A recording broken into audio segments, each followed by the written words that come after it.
This is your host, CJ Heineman. This is my friend Manny Cardenas. We go back to the Verge's days. Say hi, Manny. Hey, how's it going? I'm glad you can join me here at the back room of Cafe CJ and on a NORML Community. Usually, I'm out and about talking to strangers and getting their opinion about marijuana law, and so I thought I'd get Manny on camera and give him a chance to talk about the current laws in Texas. And he's one of those business types. He's got to dress up to go to work, and he's got to protect himself against I guess the ignorant minds of some people, who don't believe that marijuana is has benefits to it. So we're talking about law reform because, of course, we're from Houston NORML, and that's what we're concerned about. So tell us what you feel about the laws. I think the laws are backwards. We live in the 21st century. It's really, it boggles the mind, to be honest with you, when you put somebody in jail for 2 ounces of a flower. It costs me, as a taxpayer, healthcare, living, board, food, you name it. It's out of our pockets. So basically, if we put them in jail to teach them a lesson, and we end up paying the cost, isn't that insanity? Doing the same thing over and over, expecting a completely different result? Did you just hear about Texas passing a law where you have to be tested for marijuana or drugs, period, in order to be qualified for welfare, just like they did in Florida? So let's say I'm a regular reefer smoker. Well, that lasts in my body, 30 days? 2 weeks, just depending on how heavy of a user if I was in to indulge. So let's say that I have not the best life in the world. I need to escape. Marijuana was my solution. Well, you know what? Cocaine only lasts 3 days. What would you do? And where would you get that cocaine? Wouldn't you have to go to the criminal element? Cartels, Mexican cartels. Really? You know why people are so anti-legalization? DEA makes so much money. What's their funding for the marijuana part of it? Would they lose out? Hell yeah. Cartels, would they lose out? Yeah, it's only a couple of $1 billion. Only a couple of $1 billion. If drugs were legalized, do you think the drug cartels would lose out? Yes. I think being a drug cartel leader, okay, if I was a drug cartel leader who has to create these front businesses in order to launder my money, I would say to myself, wait a minute, it only costs $5,000 to get a permit, $50,000 to get a permit to grow, sell, whatever.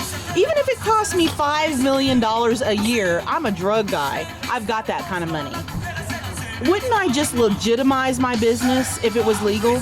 I would say, oh yeah, well, I already have a distribution way. I already have clientele. I just need it legitimized. Well, then they're paying into taxes for having that license, for having that ability to do what they've already been doing. So that, yes, the only people so far losing out is the DEA. And I honestly think if you're an adult, you're responsible. It's okay for me to go have 8 beers and walk away. It's legal, as long as it's not over the limit. But I take a couple of hits, it's over. Over for what? The way I choose to relax, a flower versus a beer. There's a stigma for both. I mean, you go out, you're supposed to drink responsible. That's fine. Well, why not can we go out to hookah lounge and smoke responsible? And that's kind of what NORML wants also is, adult safe access. Shouldn't we have it as legal as that? I completely agree. I'm not saying that people should have the right of getting stoned and getting behind the wheel. I completely do not agree with that. I'm completely against that.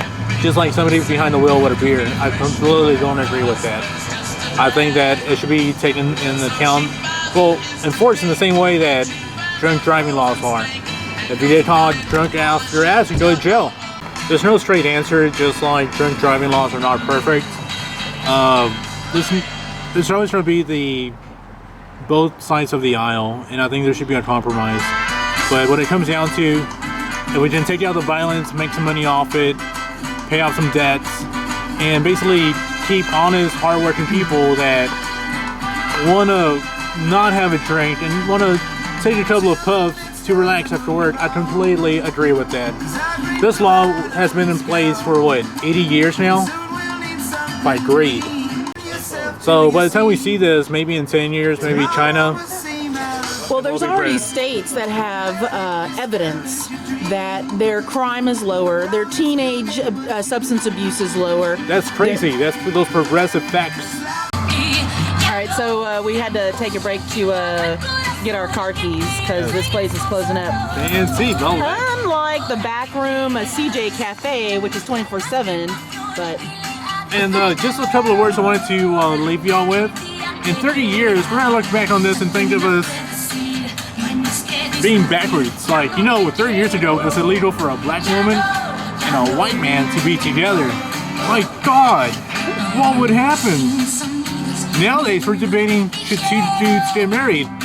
If you're dumb enough to get married, do it. There's a lot of people that don't realize that other people just like them, progressive, people moving ahead of our time, you would say in Texas, but in the times in some more progressive states, it's sad. Yeah. And the bottom line, why tippy toe through life to get to arrive to death safely? Do what you want to do, as long as it doesn't hurt other people. All right, and the number one thing that somebody can do in order to help change laws. Call your congressman, email him, bug him. And, he works for you. The government should fear the people, not the other way around. What would you say to our representatives here in Houston? Listen to the people. You are elected by the people. You have the people's interests in mind. Most of the people in jails for marijuana, for most things, are Latinos like myself, Grandma Brown, and blacks. That's what it comes down to. It's a numbers thing. Have you heard of Michelle Alexander?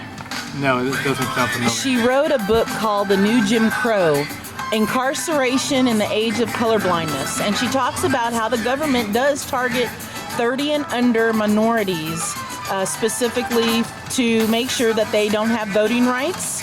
They find it hard to find student loans, property loans, home loans, getting a job because of, our laws here, 4 ounces is a felony. We're moving forward. 30 years from now, we're going to look at this and think of it as a stupid-ass debate. We're focusing on this when there's real things we were really worried about. Education, invested in people, invested in the future. Yep. And who's paying for this? All right, so this is another episode of A NORML Community. We are here with Manny Cardenas. Love you guys.